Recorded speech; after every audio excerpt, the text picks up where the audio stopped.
Ça va? Ouais. C'est ton bateau, celui-là? Non. Il est à Pierre-Yves. Ah, c'est à Pierre-Yves? Ouais. Ah, d'accord. Il est en vente et location.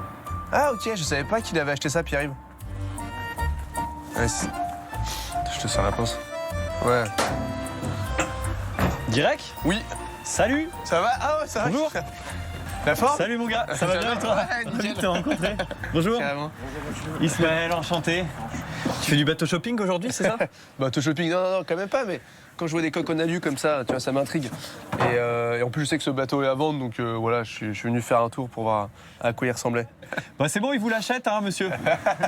Et il met un super prix, hein. Merci de me financer, Ismaël, ça me fait plaisir. Hein. Je pensais pas que. C'est clair, On s'entend aussi bien, aussi vite. Quoi. Et c'est ici que t'es arrivé, Guirec, alors? Quand t'as fini ton tour du monde, là? Ouais. Après 5 ans de voyage avec Monique. Monique, c'était ta poule. Monique, oui, c'était ma poule, ouais. T'as fait un truc complètement dingue, cette espèce de tour du monde avec ta poule sur ton voilier. Et ouais, écoute, c'est sûr que c'est pas très commun d'avoir une poule sur un bateau. En effet, il y a eu quelques péripéties. J'ai fait de la prison au Canada à cause de Monique. J'ai fait un hivernage dans les glaces du Groenland, donc tu vois, c'est grâce à elle aussi que j'ai pu m'en sortir parce que ce qui était incroyable, c'était d'avoir un œuf frais en fait, pratiquement quotidiennement. Les gens ont dû halluciner là-bas d'ailleurs. Ah, mais là-bas, dans le Grand Nord, ils avaient jamais vu de poule vivante de leur vie, si tu veux. Puis après, t'as fait le Vendée Globe, Oui. T'es arrivé début 2025 au Sable d'Olonne. Et là, j'imagine que ça devait être dingue aussi. C'était fou. En 3 mois, t'as fait quand même le tour du globe, quoi. Ouais. Et encore aujourd'hui, tu vois, je me dis, non, mais c'est hallucinant, quoi, la vitesse à laquelle vont ces bateaux. Et la différence avec cette première expédition que j'ai pu faire quand j'étais plus jeune, c'est que là, pour le coup, j'avais femme et enfants qui m'attendaient, quoi. Donc autant dire que là, j'avais qu'une envie, c'était de les retrouver, quoi. Ouais, je comprends. Ouais. Ouais, tu nous as fait rêver en tout cas. Ouais, bah écoute, c'est gentil. Tu sais que le bateau à vendre, hein, si jamais Ouais. Alors, j'ai pas le pied marin, moi. Non. C'est pas pour moi. Bon, mince, bon.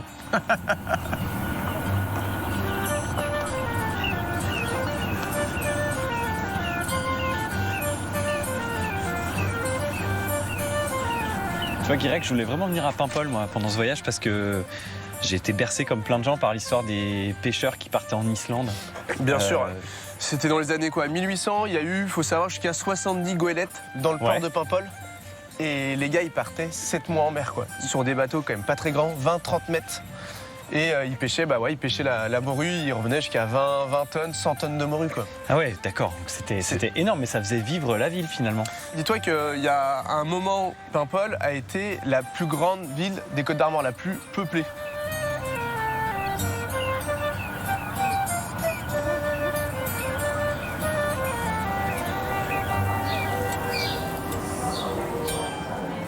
T'as passé beaucoup de temps dans cette petite ville quand t'étais gamin, hein, Guirec?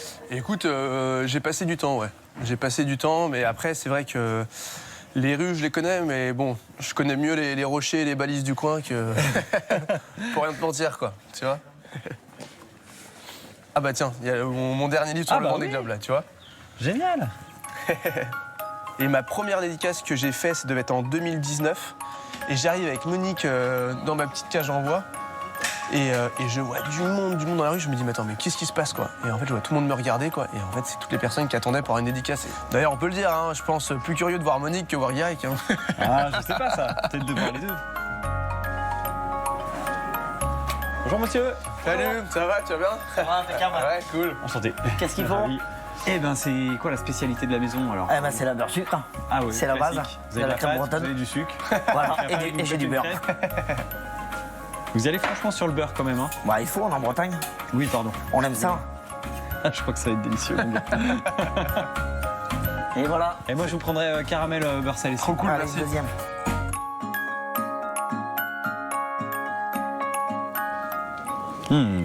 Oh bah non. Ah, le caramel il déchire. Ce qui manque le plus en mer, c'est quand même la nourriture. Donc Ouais. toujours content de remettre un pied à terre pour faire des bons petits gueuletons, quoi. Tu vois? Qu'est-ce que tu trouves au large que tu trouves pas à terre finalement? Qu'est-ce qui est... Enfin tu vois, pour moi qui suis un pur terrien, je ne connais pas du tout les sensations que tu as pu connaître. En fait, pour moi, la mer, c'est un des derniers endroits où tu as une totale liberté, quoi. Tu vois? J'aurais aimé vivre 100 ans en avant. Tu vois, ça, c'est mon plus triste regret, c'est de ne pas avoir vécu ces années de pêche, ces années d'aventure. Tu vois, ces gars qui partaient vraiment, quoi. Tu vois? Et ça, c'était des personnes sacrément courageuses.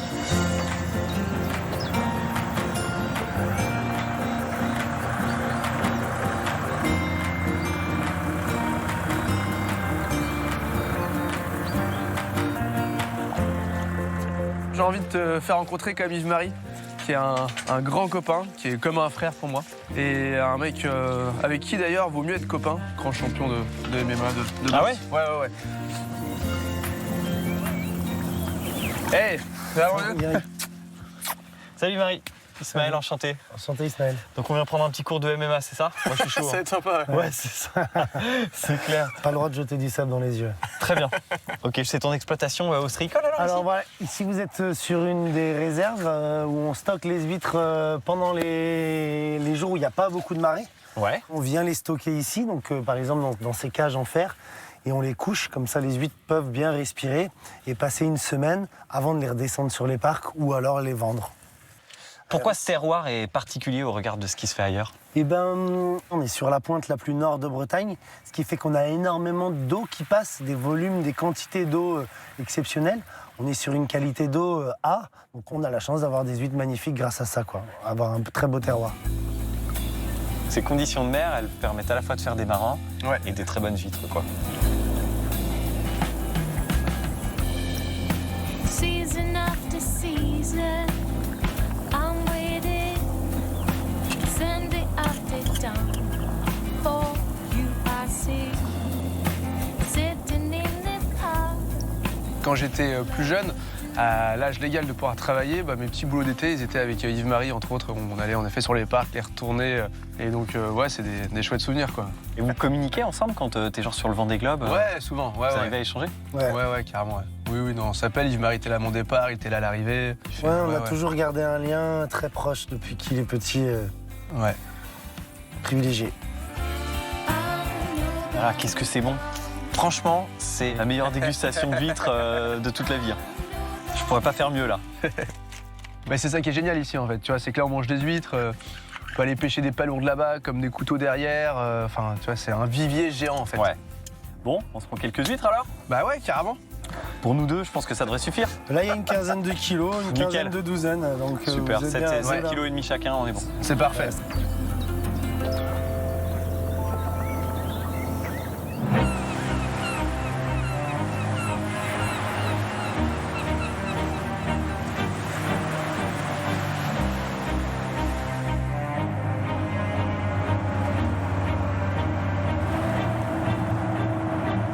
On attend l'heure, on attend qu'il soit 9h15. C'est à la minute près, faut pas être trop tôt, faut pas être trop tard. Faut être ponctuel à la pêche à la coquille. Avec ses 34 ans de pêche au compteur, Jean-Michel a appris à se laisser bercer par le rythme de la baie de Saint-Brieuc. Entre le Cap Fréhel et l'archipel de Bréhat, son chalutier, la Margouille, est l'un des 238 bateaux autorisés à remonter les coquilles Saint-Jacques du deuxième plus grand gisement de France. C'est bien réglementé et très strict, donc on a le droit à une pêche maximum d'une tonne autorisée aujourd'hui. Prêt pile à l'heure pour les manœuvres, dans cette course contre la montre. 1, 2, 3. Jean-Michel et son matelot n'ont que 45 petites minutes pour lancer des dragues de 300 kg à 30 mètres de profondeur. Après quelques minutes à ratisser les fonds marins, le son des premières coquilles se fait entendre.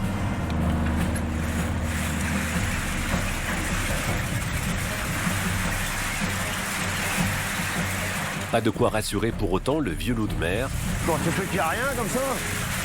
qui sait déjà qu'aujourd'hui, le gisement ne sera pas aussi généreux que d'habitude. Là, c'est pas terrible aujourd'hui. Peut-être le coup de vent qu'il y a eu hier soir, les coquilles se sont peut-être déplacées. C'est la nature, elle ne peut pas toujours tomber pile poil où il faut. C'est comme ça. Menacée par la surpêche jusque dans les années 70, la coquille Saint-Jacques de la baie doit sa sauvegarde à la prise de conscience des pêcheurs eux-mêmes. Ça va être fini, là. Pour préserver la ressource, les marins bretons ont mis en place des missions de surveillance et de contrôle pour une pêche plus responsable.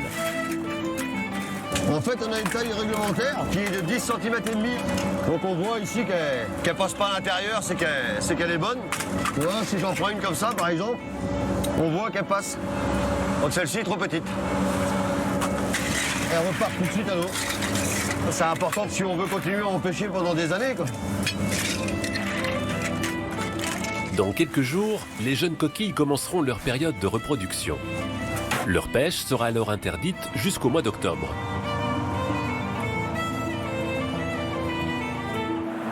Après 4 heures en mer, Jean-Michel profite des derniers retours de la saison au port de Saint-Quay-Portrieux. C'est chacun son tour. Premier arrivé, premier débarqué. Attiré par ce joyau des mers, le chef Mathieu Aumont est l'un des seuls restaurateurs à venir récupérer sa commande directement sur le quai. Ah, c'est l'embouteillage là. Ce balai de bateau, les gars qui attendent, tu sens qu'il y a un peu la pression de la débarque. C'est ton message, ça, Mathieu? Ouais, il nous a porté la poisse, il nous a envoyé bonne pêche. On n'a jamais envoyé ça. Malgré une pêche frustrante, à peine plus de la moitié de l'objectif du jour, Jean-Michel a réservé à son ami ses plus belles pièces, les plus grosses coquilles. 59 kilos, toi, on était pas loin. Hein. Bon, c'est bon pour le service de ce soir. On est parti. Bah oui, bah toi au moins tu peux pas te rater, c'est pas comme nous. Ah, il y a des joueurs, bah nous c'est pareil, il y a des joueurs avec, des gens sans. Ah bah là, c'est une belle échappée.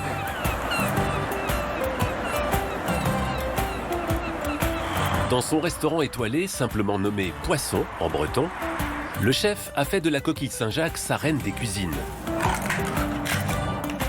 Chaque semaine, Mathieu et sa brigade en ouvrent près de 150 kilos. C'est vraiment une très belle noix. Elles sont très peu sableuses. Elle a un petit côté comme ça, brillant. C'est à ça qu'on la reconnaît.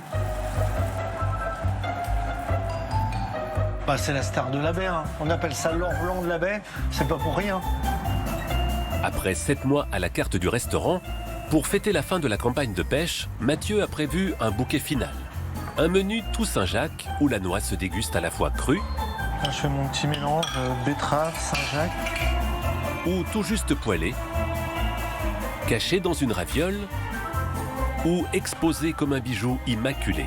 L'idée, c'est d'avoir que 1, 2, voire 3 ingrédients pour pas qu'on soit perdu dans les goûts. On est là pour l'agrémenter, mais qu'elle reste la star de l'assiette.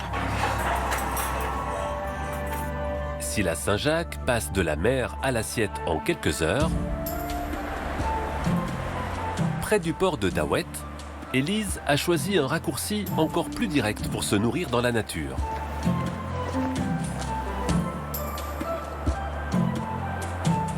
Alors, si je pouvais trouver de la laitue de mer, ce serait bien. On a juste une petite fenêtre, le moment où la marée est au plus bas. Ça découvre quelques algues qu'on n'a pas sinon, donc il faut être au bon endroit au bon moment. Donc ce qui va être bon, ça va être ces extrémités-là, qui est en fait la partie la plus jeune de l'algue. Alors celle-ci, on l'appelle le poivre de mer. Elle a un goût qui rappelle la truffe. C'est pas encore évident pour les gens d'oser passer le pas et d'aller goûter ces végétaux qui sont finalement très peu connus.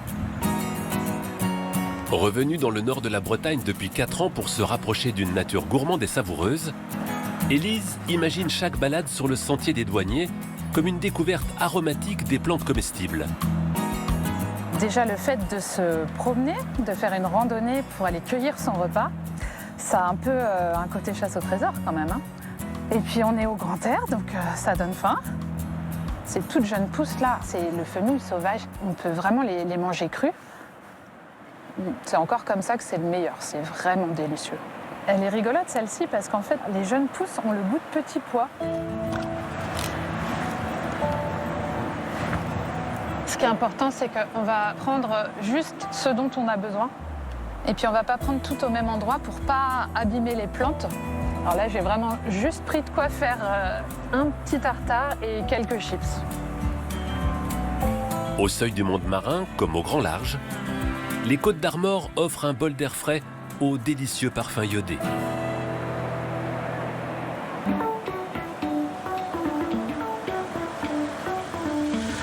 Ah, quel kiff d'être là, les amis! J'adore!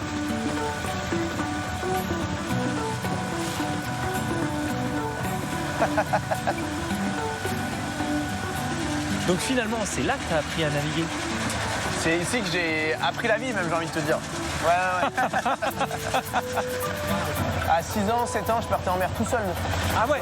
Ah ouais.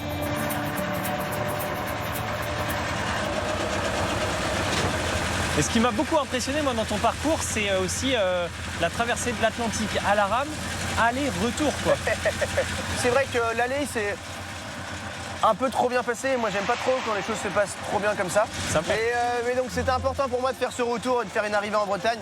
Après, je t'avouerai que c'était dur quand même. Est-ce qu'il y a des moments où tu t'es fait peur?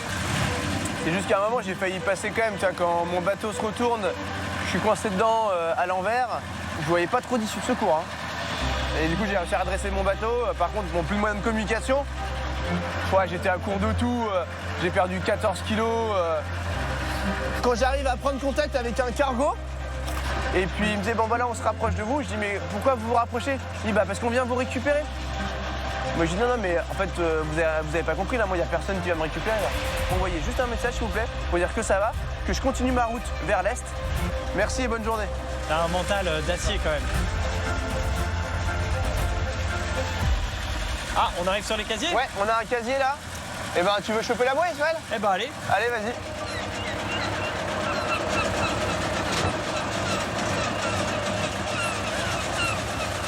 Ok, j'ai. Et le voilà. Alors, qu'est-ce qu'on a de beau? On a 2 araignées là. Ah ouais? Ah ouais. yes. Une chacun. Et ben voilà. Bon, on a déjà le repas de ce soir. Youhou. C'est bon ça, hein? Donc là, ici, on a un homard qui est ok. Et là, ça, c'est un peu juste. Il est un peu petit. Ouais, parce que t'as des tailles minimum à respecter, j'imagine. Ouais, c'est ça, ouais. Donc on va attendre pour l'année prochaine. Ouais, je te crois, laisse hein. le prendre, celui Ismaël. Ok. Et là, tu peux le mettre à l'eau, doucement. Allez, mon beau. Vas-y. Salut. Et hop là. Voilà ton île. Ouais, c'est là. C'est là. L'île de famille. L'île de la famille soudée. C'est ça. Grands-parents, quand je fais ça en 1945. Et pour l'électricité, ici, ça marche comment alors? Bah écoute, c'est comme sur un bateau. Tu vois, on a une éolienne, du solaire, un groupe électrogène, et puis on est en autonomie, quoi.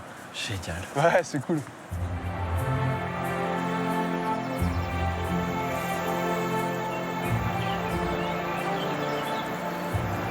T'es sur mes terres d'une certaine façon.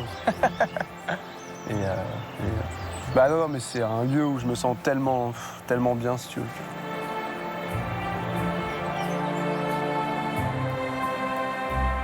Voilà, la vue, elle est pas dégueu, quoi. Puis en même temps, t'as les casiers, tout à l'heure, on était juste à côté, là. On a pêché notre homard. C'est chouette, hein? Ah, c'est extraordinaire. Ouais.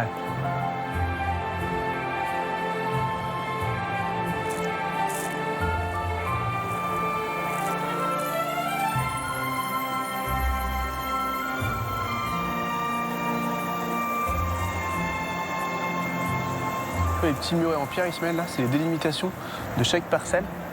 Et du coup, quand mes grands-parents ont racheté l'île en 1945, t'avais 19 propriétaires sur l'île, quand même.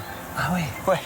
Des gars qui faisaient de l'agriculture de... C'est ça, beaucoup de pommes de terre. Ok. La terre est hyper bonne. Et en fait, ici, l'hiver, ça gèle pas.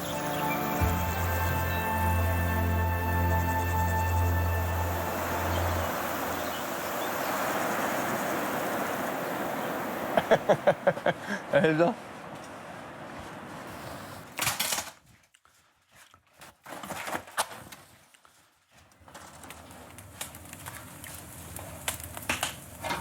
Voilà.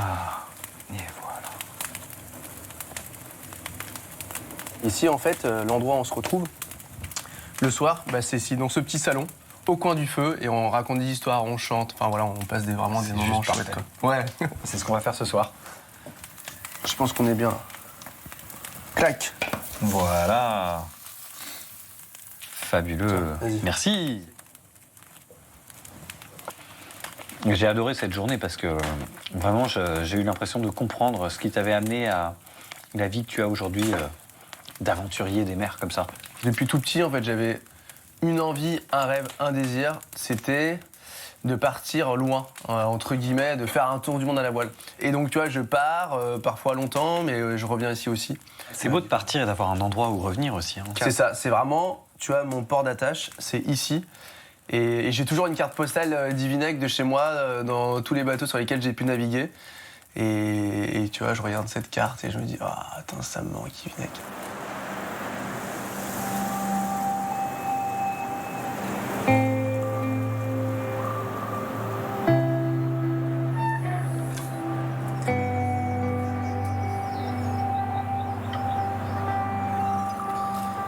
Il est 7h du matin, bon réveil sur l'île d'Unique.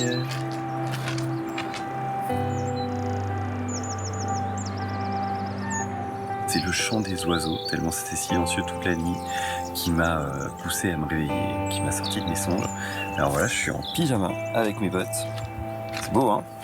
Et j'ai mis un petit pull, évidemment, parce qu'il fait pas très chaud. Et je vais aller voir le lever de soleil, parce que ça promet d'être juste dingue.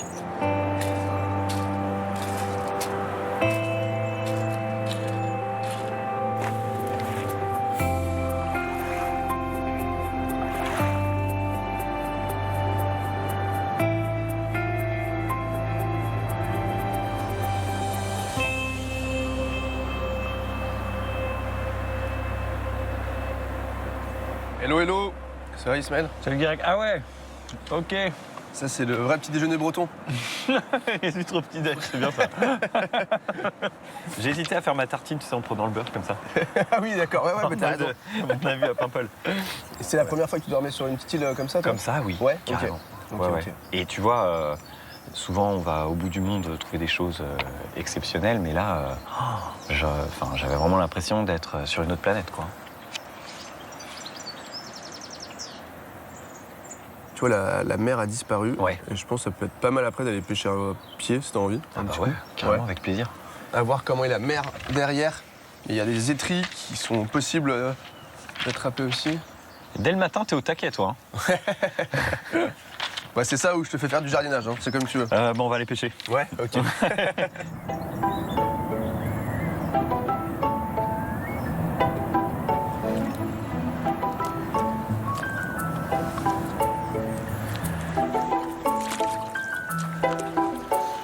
Tiens, là, il y a un couteau, là. Là-dedans, là. Tu vois?